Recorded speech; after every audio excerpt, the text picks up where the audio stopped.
অৱশেষত ঘৰলৈ অনা হ'ল।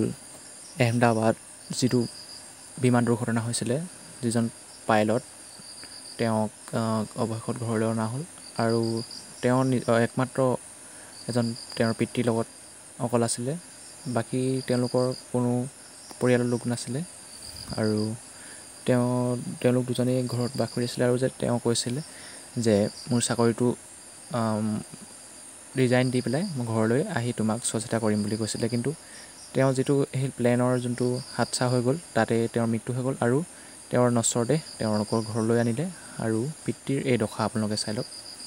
খুবেই দুখ লগা এটা ঘটনা। এগৰাকী বৃদ্ধ পিতৃ আৰু তেওঁ মানে বহুত আশাৰে ৰৈ আছিল যে তেওঁৰ পুত্ৰ ঘৰলৈ ঘূৰি আহিব, কিন্তু তেওঁৰ সেই জ্বলা সেই ৰাসখিনি ঘৰলৈ উভতি আহিল আৰু এনেকুৱা দুৰ্ঘটনা যাতে ভৱিষ্যতে ক'তো নহয়।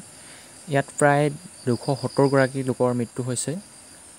দুজন পাইলট আৰু নৰ্থ ইষ্টৰ আমাৰ মণিপুৰৰ এগৰাকী ছোৱালী। আপোনালোকে নিশ্চয় জানে এই ঘটনাৰ বিষয়ে। বহুত দুখ লগা এটা ঘটনা।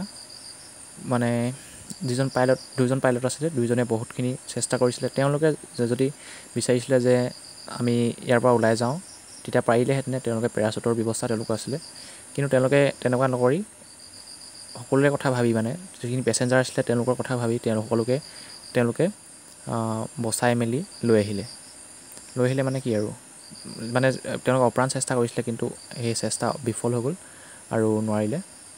অৱশেষত তেওঁলোকৰ বিদায় মাগিলে আৰু পৃথিৱীৰ পৰা। তাৰপিছত এখন আহমেদাবাদৰ মেডিকেল কলেজত গৈ খুন্দা মাৰিলে আৰু সেই মেডিকেল কলেজত থকা কিছু ছাত্ৰও তাত মানে মৃত্যু হ'ল আৰু সেই প্লেনখনৰ এজন লোকেই তাত বাচিলে আৰু সেইজনৰ এতিয়া অৱস্থাটো ইমান ভাল নহয়। আৰু কি ক'ম আৰু আপোনালোকে কমেণ্টত জনাব।